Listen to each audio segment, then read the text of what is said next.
రైతు రుణమాఫీ అమలుకు అనుసరించాల్సిన మార్గదర్శకాలపై తెలంగాణ సర్కార్ కసరత్తు మొదలుపెట్టింది. అందులో భాగంగా కేంద్రం అమలు చేస్తున్న ప్రధానమంత్రి కిసాన్ సమ్మాన్ నిధి సహా ఇతర రైతు సంక్షేమ పథకాలకు అనుసరిస్తున్న విధి విధానాలను పరిశీలిస్తోంది. ఇతర రాష్ట్రాల్లో చేసిన అధ్యయనాలను కూడా పరిగణలోకి తీసుకుని పేద ఆర్థికంగా ఇబ్బందుల్లో ఉన్న రైతులకు ప్రధానంగా ఉపశమనం కలిగేలా ఆ పథకాన్ని అమలు చేయాలని ప్రాథమికంగా నిర్ణయం తీసుకుంది. రుణమాఫీ విధి విధానాలను ఖరారు చేసేందుకు వారం రోజుల్లో మంత్రివర్గ సమావేశం ఏర్పాటు చేయాలని నిర్ణయించారు సీఎం రేవంత్ రెడ్డి. రైతులకు ఇచ్చిన హామీ మేరకు ఆగస్టు 15లోగా రుణమాఫీ చేసేందుకు ప్రతిపాదనలు రూపొందించాలని ఇటీవలే వ్యవసాయ శాఖ, ఆర్థిక శాఖ అధికారులను రేవంత్ ఆదేశించారు.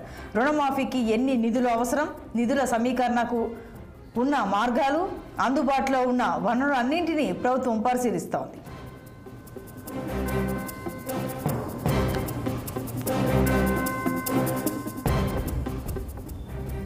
మరోవైపు రుణమాఫీ అమలుకు ఏ తేదీని కటాఫ్గా తీసుకోవాలనే అంశంపైన ఇంకా స్పష్టత రాలేదు.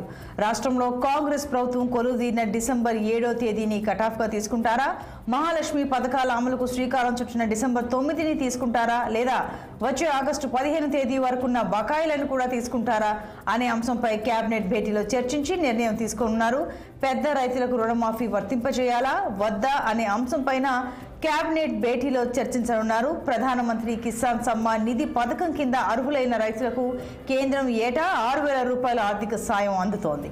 ఇక దీనికి సంబంధించి మంత్రి సమాచారం మా పొలిటికల్ బ్యూరో చీఫ్ రామ్ అందిస్తారు. రామ్, చెప్పండి. రుణమాఫీకి సంబంధించి చాలా రకాల అంశాలపైన తర్జన భర్జన పడుతున్నట్టుగా అనిపిస్తున్నప్పటికీ మంత్రివర్గ సమావేశం ఏర్పాటు చేసి తుది నిర్ణయం తీసుకుంటారని మాత్రం తెలుస్తోంది. ఓవరాల్ గా ఇన్ఫర్మేషన్ ఏంటి? ఏదైతే ఆగస్టు 15వ తేదీలకు రాష్ట్రంలో రైతులకు సంబంధించిన 2 లక్షల రుణమాఫీ చేసేందుకు ప్రభుత్వం ముందుకు పోతుందని చెప్పి ఖచ్చితంగా అమలు చేస్తామని చెప్పి లోక్సభ ఎన్నికల ప్రచారంలో ప్రధాన అస్త్రంగా ఈ రైతు రుణమాఫీ అంశం అటు ప్రతిపక్షమైన బీఆర్ఎస్, అధికారపక్షమైన కాంగ్రెస్ పార్టీ నేతల మధ్య పెద్ద ఎత్తున చర్చ వచ్చింది. దానికి ముఖ్యమంత్రి రేవంత్ రెడ్డి కూడా సభల్లో పాల్గొంటూ ఆయా ప్రాంత దేవుళ్లపై ప్రమాణం కూడా చేశారు.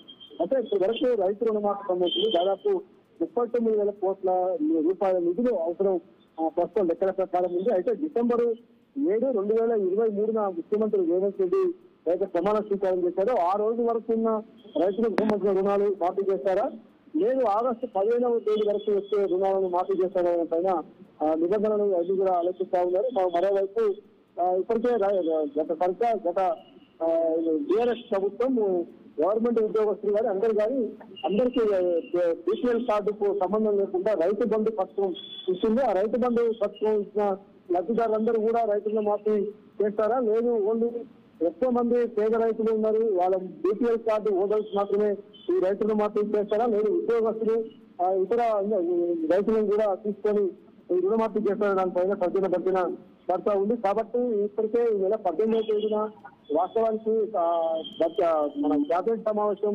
ఏర్పాటు చేయాలనుకున్నప్పటికీ తేదీ ఖరారు కాలేదు. గత మేలో లోక్సభ ఎన్నికల కోడ్ తర్వాత 20వ తేదీన జరిగిన క్యాబినెట్ సమావేశంలోనే రైతు రుణమాఫీ, రైతు బంధు చర్చించాల్సినప్పటికీ కూడా ఎన్నికల కమిషన్ అనుమతి ఇవ్వకపోవడంతో కేవలం కొన్ని అత్యవసర సమస్యలపైన మాత్రమే క్యాబినెట్ సమావేశం నిర్వహించారు. ఇప్పటికే ముఖ్యమంత్రి రేవంత్ రెడ్డి, సంబంధిత వ్యవసాయ శాఖ అధికారులు, ఇతర అధికారులు, డిప్యూటీ సీఎం, ఆర్థిక శాఖ మంత్రి వీరందరితో కూడా ఎప్పటికప్పుడు చర్చలు జరుపుతారు. మరోవైపు కేంద్ర ప్రభుత్వం రైతులకి పీఎం కిసాన్ పథకం కింద సంవత్సరానికి 6,000 ఇచ్చిన విషయం తెలిసిందే.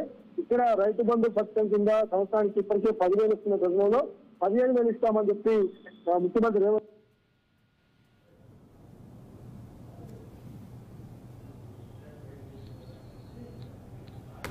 Right Ram, thank you.